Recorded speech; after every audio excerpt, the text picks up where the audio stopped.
Hey everyone, it's Susan Pierce Thompson and welcome to the weekly vlog. I've got a great question here from Pam, one of our boot campers from the October 2015 boot camp. And she says, "Hi Susan, I just finished up boot camp 4 and I've got a suggestion for a vlog for you. I'm very interested in your thoughts on these paragraphs from this article on why Weight Watchers doesn't work. It's from New York Magazine. And in terms of keeping the weight off, they say that, quote, none of this is to suggest that no one successfully loses weight and keeps it off for several years, but based on surveys of those who do, conducted by Rena Wing at the Brown University's Alpert Medical School, these folks are not casual dieters. Rather, they tend to make weight loss a singular focus of their life, weighing themselves and everything they eat every day. They tend to eat the same foods in the same amounts on most days, and they exercise a ton, a minimum of an hour a day, 7 days a week. An obesity expert, Kelly Brownell, dean of Duke University's School of Public Policy, told the New York Times, quote, they never don't think about their weight. Unquote. So Pam writes in, when I read this, it kind of made me feel like a freak because now being on Bright Line Eating, I'm one of those people who thinks about food and my weight a lot. At least during the boot camp, that has increased. But I have two reactions to it. The first is that over time, I think that Bright Line Eating will become more automatic and will take up less thought and less time. Although living in the society that we live in, eating differently from how most people eat will always take some extra effort. And the second thought is, before Bright Line Eating, I already spent a lot of time and emotional energy thinking about food and weight and feeling bad about it. So if I'm going to be thinking about food and weight a lot either way, I might as well be and stay happy, thin, and free while I'm doing that. Well, thin while I'm doing that and hopefully free and happy later on. I would love to hear what you think of this. Maybe it would be a good vlog topic. Thanks, Pam. Yeah, Pam, that is a good vlog topic. Thank you for that. And I do have some thoughts about this. First of all, I know the research of which they speak. They're talking about research from the National Weight Control Registry. And they have been collecting instances of people who've lost weight and kept it off. So lost 30 pounds or more and kept it off for a year or more.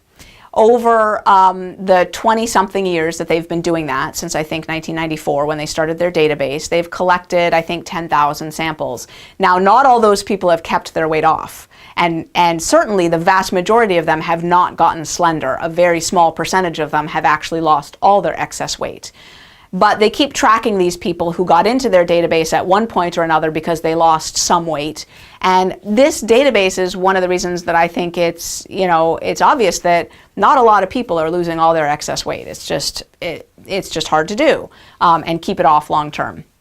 Now, in their cohort of successful weight loss maintainers, that is exactly what they showed, that people exercise on average an hour a day, 7 days a week, and stay really vigilant. Now, in my mind, this is what it takes if you don't have a program.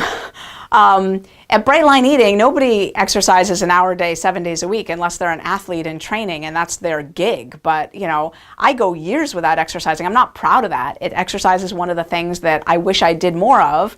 And here in 2016, that's my New Year's resolution, is to get back to exercise. But I stay slender whether I exercise or not. So at Bright Line Eating, you don't have to be exercising an hour a day to stay slender.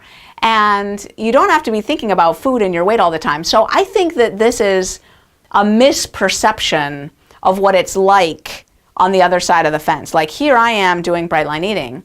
Do I weigh myself every day? I do.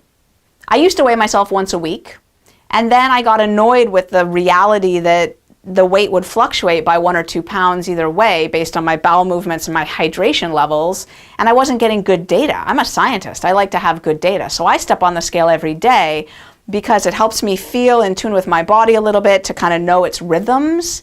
And because I like that information, it's just information to me. It's not, I don't feel good or bad based on the number. If I do start to feel good or bad based on the number, I stop weighing myself for a while. I can tell by my pants how how my weight is. So anyway, do I weigh myself once a day? Yes. Do I weigh everything I eat? Yes.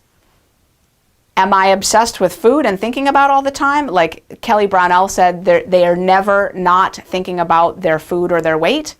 No. So Kelly Brownell, who is one of the world's experts in obesity and food addiction, is obese. I love the guy. I would love to reach out to him and share Bright Line Eating with him. He's amazing. I respect his science and his opinions about this issue to the max. And it's really noteworthy to me how overweight he is. And I imagine that if you don't have a solution in your life and you're not actually doing Bright Line Eating, it must seem like this is a really obsessive thing to do. And I notice that you mentioned that you, in the boot camp, started thinking about food and weight more. And I also want to say that that is normal. In the same way that if you quit smoking, you're going to start thinking about cigarettes more. You might smoke for 2 decades and not really think about cigarettes. You might smoke cigarettes, but you're not like obsessing about them. But you quit smoking, and yeah, for a couple months, you're obsessing about cigarettes, for sure. Not smoking is hard when you've been a smoker for decades. And in the same way, when you give up sugar and flour and change just about every habit-based behavior around food and eating that you've got, it takes a tremendous amount of focus to do that, to get that right. And so your insight that you think that Bright Line Eating will become more automatic and you won't think about it as much in the future is spot on. As a matter of fact, everything you said about that is spot on. Like I was just like, yes, yes, yes, I agree. It will get more automatic as time goes by.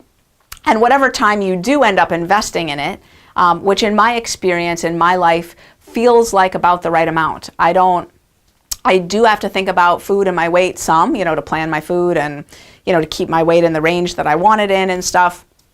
But it feels like a very manageable amount to me. I'm really happy these days with the amount of my psychic energy. This is something that I did in my Psychology of Eating class every semester. I'd draw a big circle on the board.